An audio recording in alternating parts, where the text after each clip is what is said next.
আমাদের প্রত্যেকটি মানুষের ভেতরে দুইটি জান থাকে, একটি নিজের অন্তঃসত্ত্বা এবং অপরটি ব্রেন। মেয়েটি বিয়ে বাড়ি যাওয়ার জন্য তাড়াতাড়ি গোসল করে রেডি হতে থাকে।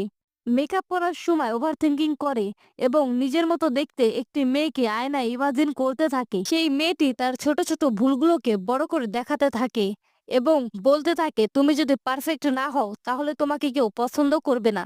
এর জন্য মেয়েটি তার ব্রেনের সাথে ঝগড়া করতে থাকে এবং একসময় রেগে গিয়ে আয়নাটি ভেঙে ফেলে। ফলে তার প্রতিবিম্ব তিনটি পরিণত হয় এবং তাকে বলতে থাকে, তুমি সুন্দর না, তোমাকে কেউ পছন্দ করে না, তুমি জীবনে কিছু করতে পারবে না, তোমার কোনো যোগ্যতা নাই।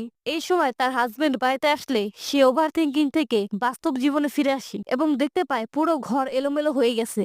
তার হাজবেন্ড তাকে তাড়াতাড়ি তৈরি হতে বলে চলে যায় এবং মেয়েটি তার হাজবেন্ডকে বোঝাতে থাকে যে এখানে অন্য কেউ আছে। তার হাজবেন্ড বলে, তুমি ইমাজিনেশন থেকে বর্তমান জগতে ফিরে আসো, এগুলো তোমার মাথার সমস্যা।